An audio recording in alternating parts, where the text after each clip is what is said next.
The third candle in any fair value gap is the most important one because it will tell you if that fair value gap will actually hold, if we will retrace back deep into that fair value gap, or if we will not even retrace back into that fair value gap at all. Let's first understand that the fair value gap is a 3-candle pattern.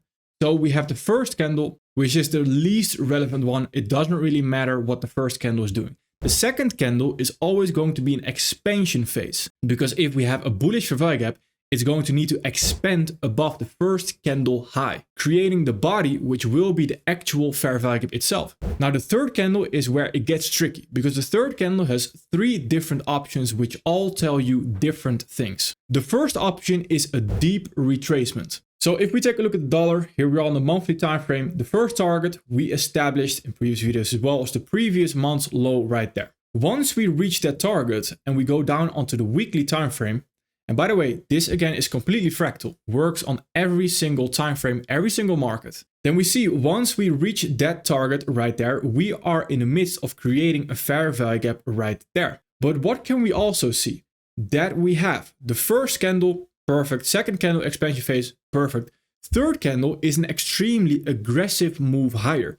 It's a deep retracement. There's a lot of resistance once we reach this target. There's a lot of resistance going higher right there. So the way I want you to see this, I want you to imagine right now on your screen a pushing battle. We have a bearish person and a bullish person right there, and they're both trying to push price lower and higher.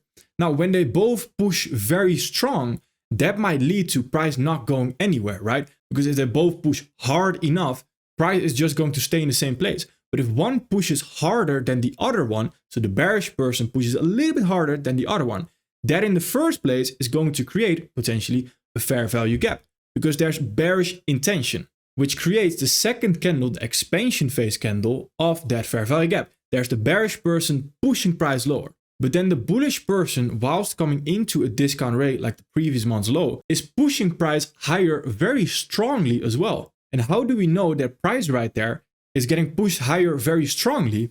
Well, if we first look at the complete expansion phase that we had, we could have created a complete fair value gap like this if the third candle would have just already been completely out of the open a bearish candle, which it does not do. On the next candle, it instead pushes higher. There's a lot of resistance going against us. There's a bullish person right there pushing that price higher aggressively. Now, when we push price higher aggressively on a third candle, what does that mean? That means that we in the first place might actually create a smaller fair value gap than expected right there. But more importantly, there is a lot of bullish momentum going against a bearish fair value gap. So the analogy I always like to use is it's like a train right there going into that bearish fair value gap and there's a mouse, a small little mouse trying to stop that train.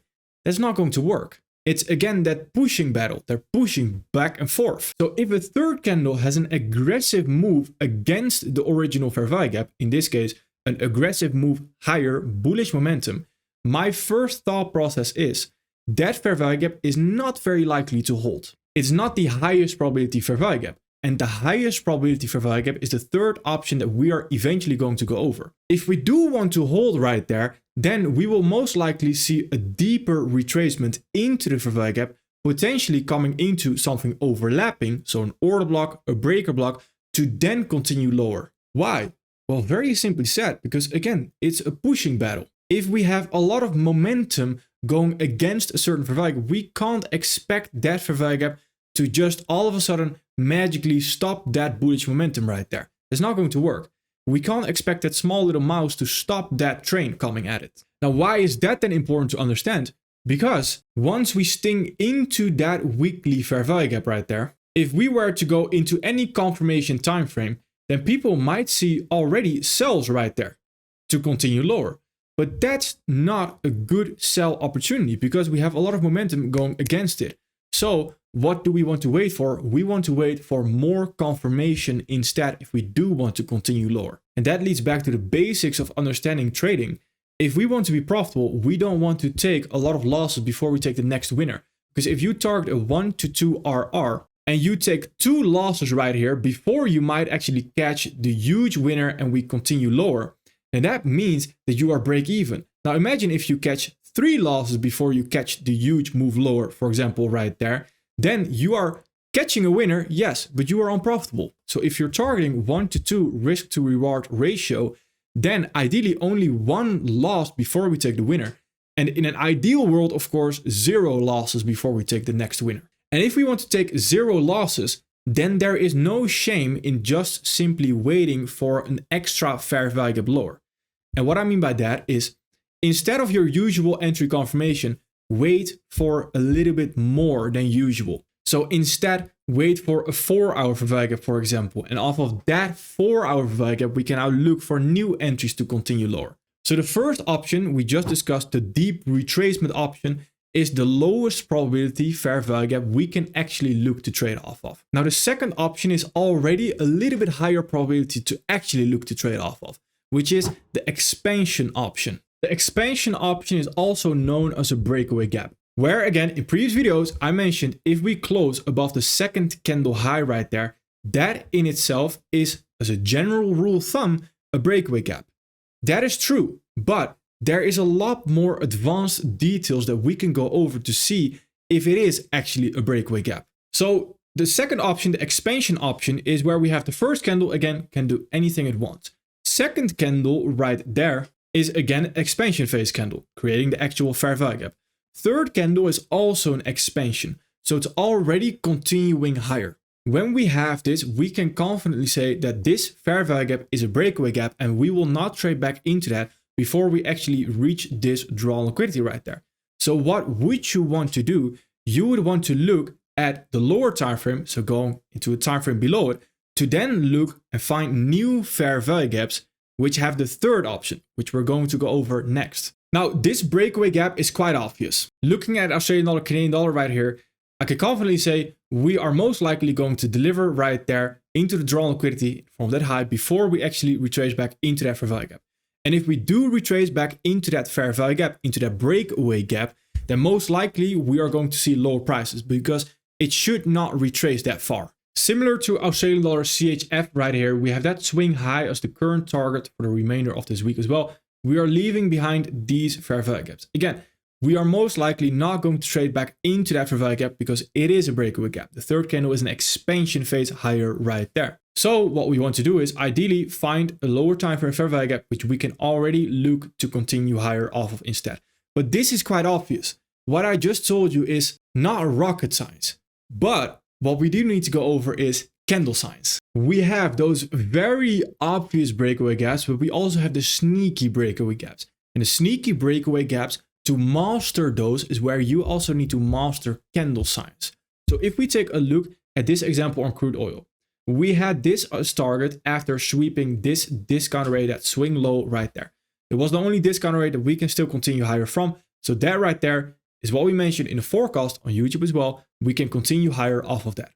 Then on the 4-hour, if we wait for a 4-hour fair value gap higher, then what do we see? Well, we have this 4-hour fair value gap right there. As soon as this up candle right there closes, and that creates this breakaway gap. Again, the third candle just being expansion higher. But then afterwards, we create a new fair value gap. And this fair value gap right there is showing, or if you know the general rule of thumb, if we do not close above the second candle high right there, we might want to trade back into that fair value gap to then continue higher off that. But that is if we do not understand candle signs. Candle signs is the following. In candle signs, we have a disrespect candle and a respect candle. Very simply said, for bullish examples, just inversed for bearish examples. For bullish examples, if we have a respect candle, we have a long wick at the bottom of that candle, indicating that we are respecting something. Because what is that wick on the lower time frame? On the lower time frame, that long wick at the bottom is actually fair value gaps already pointing higher. Where a disrespect candle is, for example, this earlier third candle we saw right there.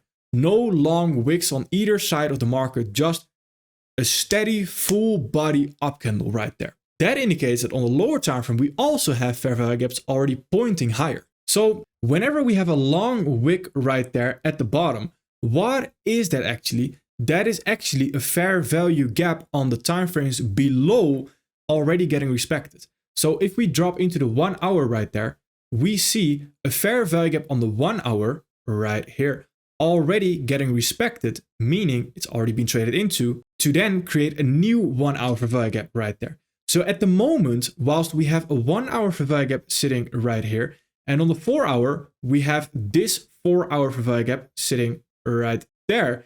Is it realistic at this moment in time, whilst we have this drawn liquidity sitting right there, which we most likely want to deliver towards fast, because price action delivering towards a drawn liquidity always happens fast. High probability conditions happen extremely fast. So we might not want to retrace very far. Where here, again, the pushing battle, right? We have that bullish person is extremely bullish. It's pushing very hard. But the bearish person is not having a lot of resistance. Is not pushing back a lot. So it will not retrace a lot. So if the third candle is one of the respect candles that we see in candle science, then that creates a breakaway gap. Similarly, we see before we reach that low actually right there, we see another breakaway gap sitting right there as well. Where the third candle is a long wick at the top and it's a down candle and close below the second candle low right there. Perfect, we can already continue lower without retracing back into that fair value gap because it's a breakaway gap. Now, a little golden nugget in between, if you truly want to understand candle science and fair value gaps, do you know ICT's term immediate rebalance or even a redelivered rebalance? All that is a fair value gap on the lower time frame. For example, right here, when we do not create a new fair value gap right there, but we do have a long wick at the top right there, that still indicates that we can continue lower towards that low right there because we're already respecting a fair value gap on a lower time frame. That's why we create that immediate rebalance right there. So we understand that this fair value gap, which is now a breakaway gap, we most likely do not want to trade back into that before we actually look to continue higher. This is where we will go into a time frame below it to find a new fair value gap to continue higher off of that. And that fair value gap is actually the third option fair value gap. The third option fair value gap is the highest probability fair value gap. We have gone over two options thus far, the deep retracement and the expansion. They are both the opposite. So they have a pull and a push. Those are two extremes, either huge retracement or no retracement, and we just continue higher. In the middle right there, we have balance. We have a consolidation third candle, where there is a lot of one-sided momentum right here on crude oil to still continue higher towards that target right there. But we consolidate with the third candle sitting right there. And the third candle here is not a huge retracement, is not an expansion higher already, relatively seen to where the full expansion phase could have been created right there. It is leaving behind for that full expansion phase almost 50% of the expansion phase. So that creates right there a third candle consolidation. Perfect. Since we are still so bullish, that consolidation is setting up perfectly to actually trade back into that fair value gap, to only have a sting into it, to then immediately explode higher after that as well. That is exactly what we see right there. And afterwards, if we do follow the 1 hour fair value gaps, what do we see again? Right here, we see the exact same consolidating third candle right there. Before, we have a sting into it right there, and then we continue higher off that towards the draw on liquidity right there. Remember the US dollar right here, where this fair value gap is the first option. It's a deep retracement most likely, or it will just simply not hold. Since we are expecting that, if we go into the 4 hour right there, what do we actually see? We try to reject off that weekly value gap initially. We fail to do so, create a new 4 hour value gap high right there. Third candle, what is it? Consolidation. Only a sting into it to then continue higher off of that immediately. So if we think this through, then there's another important aspect, which is arguably a huge underrated aspect, is we have something called the tricky third candle. And the tricky third candle is if you are, for example, right here on the daily time frame, and you are trying to trade this fair value gap lower off of that right there, then that fair value gap lower can indeed deliver lower. No worries, it can do that. But we need to keep in mind, at that moment in time, we are also creating the third candle, and we are trading the third candle of a fair value gap being created. Where if we are trading the third candle, we don't necessarily have a good idea of what it is going to do. Where if we're trading a second candle, we understand that's most likely going to be an expansion phase candle. But the third candle has three different options. It has the deep retracement, the expansion, and the consolidation, where 2 of those 3 options are not good to trade. The deep retracement, I would argue at that moment in time, is not really good to trade. We'd rather have it continue lower.